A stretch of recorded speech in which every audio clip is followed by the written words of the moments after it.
So, what is the tilt of the larynx?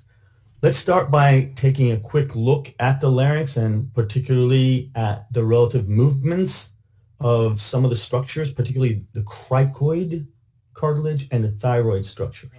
It's important to place the idea of tilting the larynx in its correct context. When you breathe deeply, according to the Italian tradition, the diaphragm lowers and the abdominal viscera are displaced, and there is a very clear expansion of the lower rib cage and the elevation of the sternum. That's the tradition, the respirazione costodiaframmatica, where your diaphragm descends and there's a sense of expansion in the rib cage. If you put your finger on the tracheal tube right at the jugular notch here, and you take a deep breath,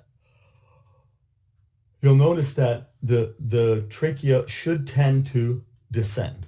When people sing with a deeper larynx, they tend to get heavier because the distancing of the cricoid and thyroid cause the vocal folds to get shorter. Furthermore, the tradition tells us that we don't want the tongue pressing down because the relaxed upward tongue will help us find a better focus in the sound. However, if your tongue stays oriented out of the throat, this also means that because the tongue is connected to the hyoid bone, it tends through, let's go back to that image, it tends to pull this thyrohyoid membrane here, tends to pull upward on this thyroid cartilage. So again, the upward tongue might trigger a lifting of the thyroid cartilage, causing your vocal cords to get shorter. So the downward trachea, the upward tongue can be problematic as they may prevent the tilt. So summing this up, often you hear voices that are bright, chesty is bright, often, with a high tongue and a low larynx, and you're looking at them, as a teacher, and you say, okay, that setup is correct. High tongue, larynx relaxing down. Why is the sound remaining heavy and chesty when these conditions are correct? Well, the reason is that those two opposing forces, upward tongue, descending trachea or descending larynx, cause a separating of the cricoid and the thyroid, which makes your cords shorter and therefore a chestier sound. When these two get further apart, the cords tend to not be stretched.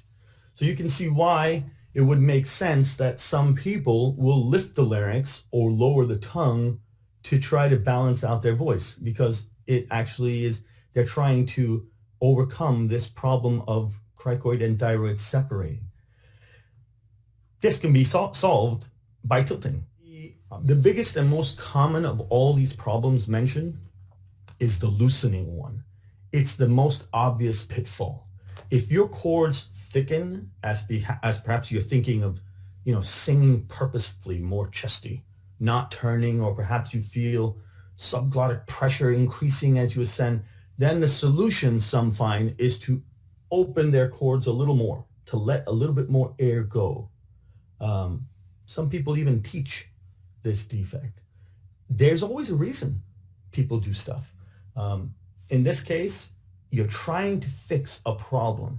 You're just fixing the problem, you think you're fixing it, with a wrong solution, loosening the cord and letting more air go. That's never a solution. You have to find the correct phonation within the balance of cantare sul fiato, on the breath. But there's a very big difference between not over-adducting the cords and conversely aiming to loosen to reduce pressure or to purposely increase flow for the sake of flow. When I have said in videos and otherwise that we shouldn't move the air, I didn't say the air shouldn't move. I said we shouldn't move it. I'm saying that we should not mechanically move it, meaning we shouldn't actively act to move it by loosening the adduction of the vocal cords and releasing more air. The air rather should move because the sound requires it. When we actively do it, we always get it wrong. I think once you have executed the sound correctly, you begin to build a feeling for the mechanics as the brain maps it all out. But if you tell a novice, or even an intermediately proficient singer, you tell them that what you feel after years of practice, you feel the air moving and so forth, and then you instruct them to do the same, they're not going to get it. They don't have the mental intention built yet. So when teachers try to correct a problem saying move the air, they're not getting that they are approaching teaching as though the student already has built in the correct intention. Then the teacher may get an elite student who knows these things, has a map already in their mind of how the voice works, and they tell them, oh, your air's not moving enough, and then so they move a little bit more air and they get it right.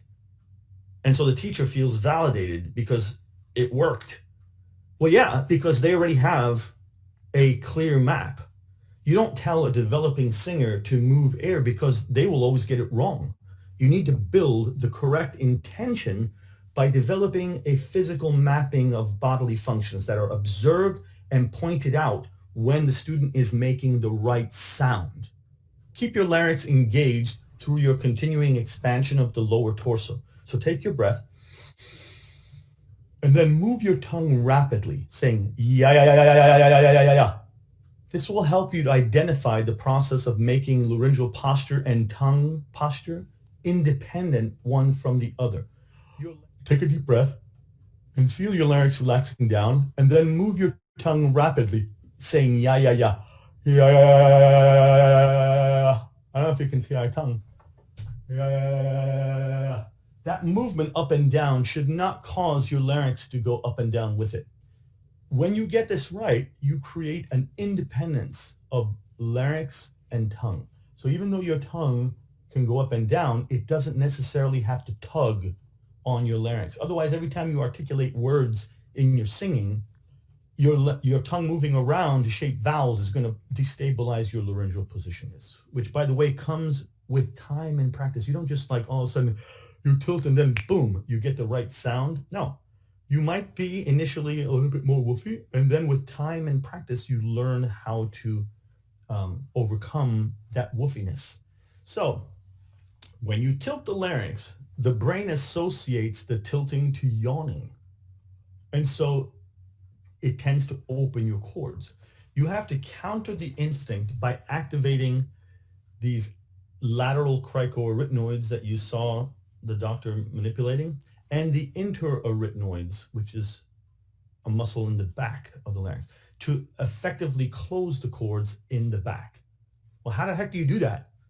I would love to say the vowel will do the job. Unfortunately, often when we say the vowel in our singing, we revert to chestiness and away from the tilt in order to get clarity of vowel. You get that? Our speech pattern is chesty. So when you say the vowel, your brain will instinctively shorten the chord and get you out of the yawn or the tilt through the cry. That's the element of the equation that will help you to avoid that activation of the muscle inside the chord.